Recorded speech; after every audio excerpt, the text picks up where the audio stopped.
Bonjour chers camarades pays d'Afrique et du monde entier, je suis KSTV Géopolitique au programme La situation au Niger. Avant d'entrer dans la thématique principale, on va essayer de comprendre la situation géographique du Niger.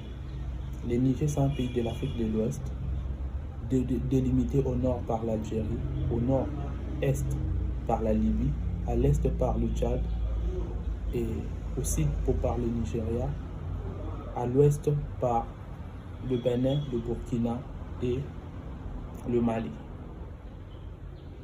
Ces pays est peuplé à plus de 22 millions d'habitants pour une superficie de 1,6 million plus ou moins. Et actuellement, nous savons que le 26 juillet dernier, il y a eu un coup d'État au Niger où la junte militaire ainsi que la jeunesse nigérienne s'est levée pour exécuter ou encore soutenir le coup d'État exécuté par la junte militaire. Mais il y a deux leçons à retenir dans ce coup d'État. La première des leçons à retenir, c'est que la jeunesse africaine doit s'élever pour sa liberté. Que la jeunesse africaine doit se prendre en charge, que la jeunesse africaine doit prendre son destin à main, car personne ne saura nous aimer comme nous-mêmes. La junte militaire a exécuté un coup d'État en enfermant Mohamed Bazoum dans le palais présidentiel. Cette junte, gouvernée ou encore coordonnée par l'ex-général de la garde républicaine, Boudraman Djani. Ils accusent le président Bazoum d'être incapable d'assurer la protection de la population contre les terrorismes. Étant incapable, la jeunesse ainsi que le militaire de ces pays se sont décidés de prendre leur destin en main et se libérant de Mohamed Bazoum. Rappelons que le Niger est un pays de l'Afrique de l'Ouest, comme un bon nombre de pays de l'Afrique de l'Ouest sont traversés par le Sahara et aussi le Sahel. Après la déstabilisation de la Libye, on aura à faire une vidéo sur ça. Le groupe terroriste s'est pullulé dans la zone Sahel, déstabilisant ainsi les pays comme le Mali, le Niger, en bref le pays du Sahel. Ces terroristes déstabilisaient le pays et favorisaient de l'autre côté la présence des troupes militaires français sur le terre nigérien pour extraire de l'uranium, enrichissant ainsi la France. Alors que le Niger était inclus dans l'opération Berkane, cette opération qu'on aura à analyser aussi et à parler de ça dans nos prochaines vidéos, le Niger s'est décidé de chasser ses présidents pour assurer aujourd'hui sa protection. À titre d'exemple, le Mali s'est retiré de l'opération Berkane et aujourd'hui, nous voyons les victoires que l'armée malienne est en train d'acquérir face aux terroristes du Sahel. Précisément, les 14 de ces mois, le Mali a eu à vaincre les troupes terroristes sur la route de Ber. Ce qui a été une victoire significative sur la capacité des Africains à gérer eux-mêmes leur pays sans aucune ingérence venant d'ailleurs. Aujourd'hui, le Niger a exécuté un coup d'État.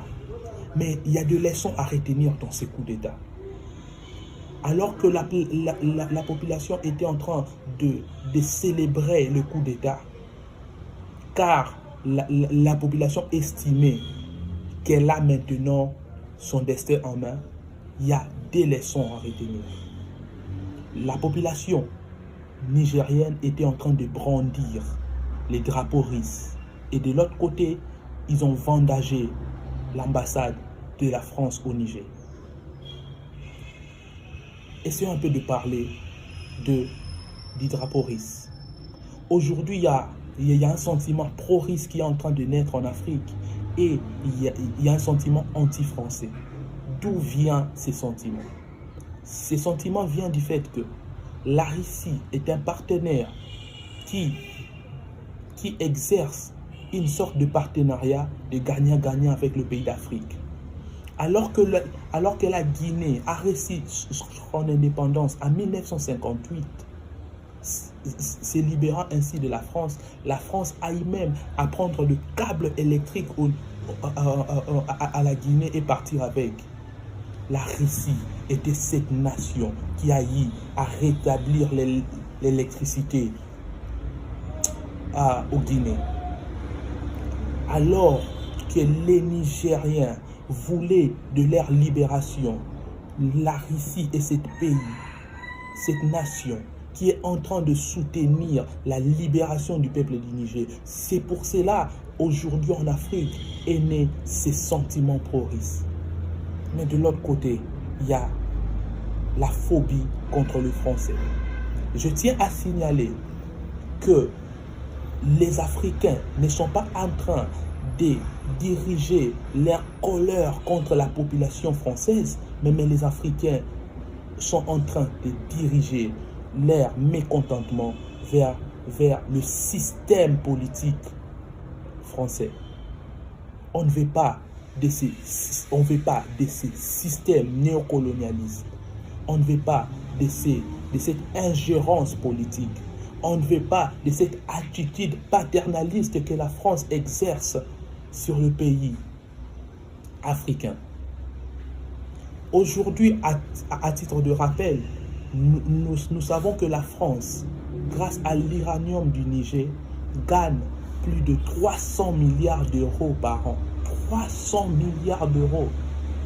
C'est ce qui ne fait même pas, c'est ce qui est 10 fois, voire 60 fois, je voulais dire, les budgets de la CEDEAO. Quelle honte à nous, Africains. Aujourd'hui, les Niger, qui envolent son uranium par la France, les Niger qui est victime de l'extraction frauduleuse de son uranium par la France, est parmi les 10 pays les plus pauvres au monde. Parmi les 10 pays les plus pauvres au monde. Alors qu'à lui tout seul, il apporte à la France 300 milliards d'euros par an.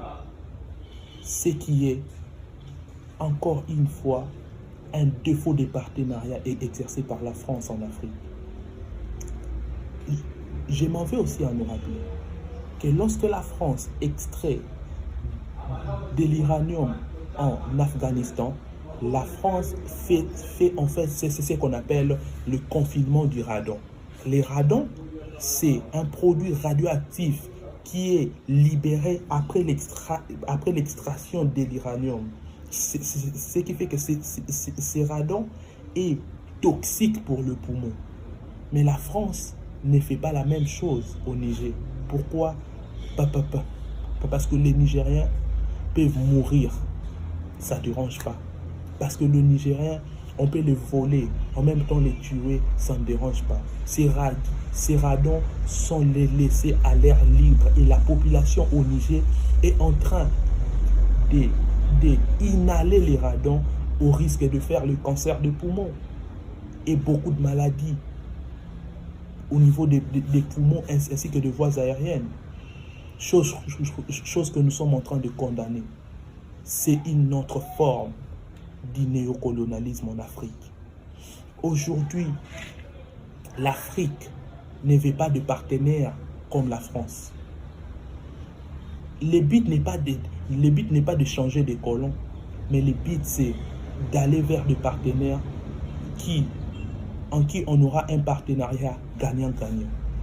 Mais juste après ce coup d'État, je reviens, mes chers amis, pour nous dire que l'Élysée a eu à réagir avec son président Emmanuel Macron, comme pour disant, quiconque s'attaquera aux ressortissants français au Niger, la France va réagir de manière immédiate et intraitable. Chose qui me fait rire. Les Nigériens, comme je venais de le dire, ne veulent plus de ces partenariats avec la France. Ils veulent que le Français, présent au Niger, pour voler leurs ressources naturelles, puisse foutre le camp. Excusez-moi le terme, chers camarades pays d'Afrique et du monde entier. Ils ne veulent plus de ces partenariats.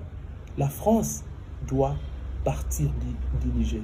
Quand Emmanuel Macron dit qu'il va intervenir de manière impitoyable et intraitable, ce qui veut dire qu'ils veulent obliger à cette population d'agir comme la France veut. Chose qu'au Niger, ça ne se fera pas. Nous prenons la libération de l'Afrique. Nous prenons l'Afrique libre actuellement. Et ensuite vient aussi l'intervention de la CEDEAO. La CEDEAO, je rappelle, c'est une communauté économique créée dans le but de maintenir la stabilité économique en Afrique de l'Ouest, mais également de promouvoir l'économie entre les pays de l'Afrique de l'Ouest. Mais comme vous le savez bien, encore une fois, ces pays sont parrainés par la France. Et la France a encore ses présidents présidés au sein de la CEDEAO, excusez-moi, à l'occurrence Alassane Ouattara et Macky Sall. Il veut utiliser ces marionnettes pour attaquer leurs propres frères africains. Je m'en vais à parler à la population ivoirienne et à la population sénégalaise. Ne permettez pas à ce que vos frères militaires fassent cette intervention militaire au Niger. Ça serait comme si vous êtes en train de vous arracher la main, car cela déstabiliserait l'économie de vos pays. Levez-vous pour lutter contre ces fléaux. Nous vous remercions abondamment de nous avoir suivis. Si vous êtes nouveau dans la chaîne, abonnez-vous et partagez. Je vous remercie.